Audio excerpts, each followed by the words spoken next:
सिर्फ 3 दिन बाद। और अगर आपने अभी तक ये 6 काम नहीं किए, गवर्नमेंट को हजारों लाखों रुपए गिफ्ट कर दोगे वॉलेंटरली। मैं मजाक नहीं कर रहा। टैक्स सेविंग के लास्ट डेट मार्च 31 है। टैक्स हार्वेस्टिंग के लास्ट डेट मार्च 31 है। पुराना या नया टैक्स रेजिम चूज करने की लास्ट डेट भी 31 मार्च है। और ज्यादातर लोग 31 मार्च को रात को 11 बजे याद करते हैं, जब सब कुछ बंद हो चुका होता है। आज की इस वीडियो में मैं आपको एक कंप्लीट फाइनेंशियल एंड चेकलिस्ट दूंगा, जो आप अगले दिन में एक्चुअल कर सकते हो। नो जार्गन, नो बकवास, प्योर एक्शन आइटम्स। सो चलिए शुरू करते हैं। पहला और सबसे इंपॉर्टेंट काम, 1 अप्रैल से पहले डिसाइड करो आपको ओल्ड टैक्स रिजिम चूज करना है या new tax regime. Financial year 26-27 से कुछ चीजें बदल रही हैं। ड्राफ्ट इनकम टैक्स रूल 2026 के मुताबिक न्यू टैक्स रिजिम में 12 लाख तक का इनकम टैक्स फ्री है, स्टैंडर्ड डिडक्शन के साथ। ज्यादातर सैलरी लोगों के लिए डिफॉल्ट यही बन गया है। ओल्ड टैक्स रिजिम तभी फायदेमंद है जब आपके पास ATC इन्वेस्टमेंट्स हो, 1.5 लाख तक का हो, जिसमें होम लोन इंटरेस्ट 2 लाख तक, HRA अगर आप रेंट पे करते हो तो NPS extra deduction 50,000 additionally. Practical formula, अगर आपकी एनुअल इनकम 15 से 20 लाख तक है और आपके पास इन सब का प्रूफ है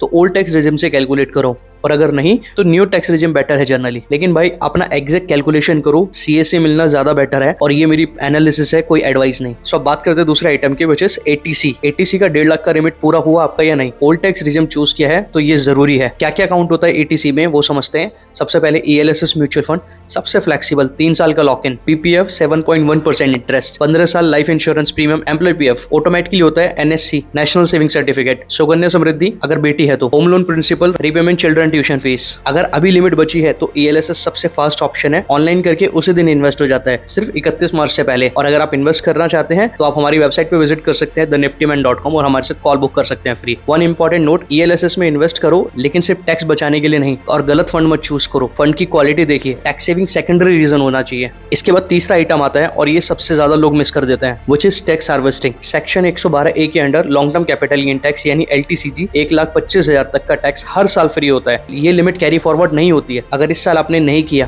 तो आपका पैसा गया। सो इसको करते कैसे हैं? सिंपल ऑप्शन है, जिस भी म्यूचुअल फंड या स्टॉक्स में आपका LTCG long term capital gain tax profit में है, 31 मार्च से पहले उसको सेल करो, 1,25,000 तक का ही प्रॉफिट बुक करो, तो उस पर कोई टैक्स नहीं लगेगा। लेकिन नेक्स्ट डे या उसके कुछ दिन बाद आप उसको वापस बाय कर सकते हो। इससे आपका कॉस्ट बेसिस रिसेट हो जाता है और फ्यूचर में टैक्स भी कम लगेगा। एग्जांपल, अगर आपके पास एक फंड है जिसमें 2 लाख का LTCG प्रॉफिट है, तो 1,25,000 इस साल आप बुक करो और टैक्स फ्री रहेगा वो, और बाकी बचो वो 75,000 वो अगले साल बुक करना। ये बिल्कुल लीगल है। सेबी और इनकम टैक्स दोनों ने इसको अलाउ किया हुआ है। इसके बाद चौथा आइटम आता है NPS का एक्स्ट्रा 50,000 डिडक्शन। ये ओल्ड टैक्स रिजिम वालों के लिए है स्पेसिफिकली। सेक्शन 80CC-D1B के अंडर NPS में एक्स्ट्रा 50,000 इन्वेस्ट करो। ये ATC के 1.5 लाख से अलग है, यानी टोटल 2 लाख तक का डिडक्शन हो सकता है सिर्फ इन्हीं दोनों से। 30% टैक्स ब्रैकेट में अगर आप हैं तो सिर्फ ये एक स्टेप से 15,000 रुपए का टैक्स बचा सकते हो आप। NPS में इन्वेस्ट करना ईजी है, eNPS पोर्टल पे ऑनलाइन हो जाता है, लेकिन आपको ध्यान रखना है NPS में पैसा 60 साल तक लॉक रहता है मोस्टली, तो लिक्विडिटी नीड है, तो ये जरूर आपको सोचना होगा इसमें इन्वेस्ट करने से पहले। 5वां आइटम है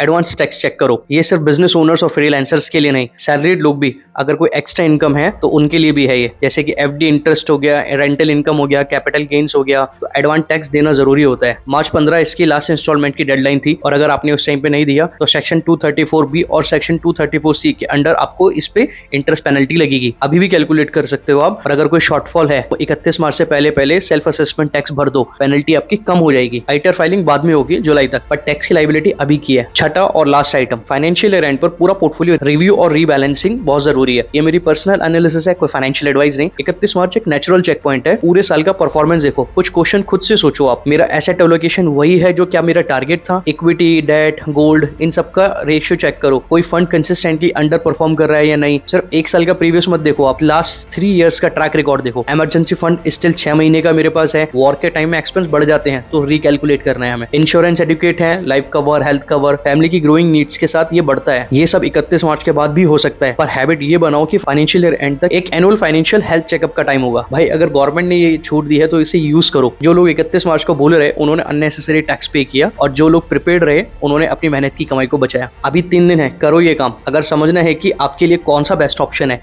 सो आज ही DM करें FYEND। मैं हूं Himanshu Verma, your wealth guide. Subscribe करो, मिलते हैं नेक्स्ट वीडियो में। म्यूचुअल फंड निवेश बाजार के जोखिमों के अधीन है। योजना से जुड़े सभी दस्तावेजों को ध्यान से पढ़ें।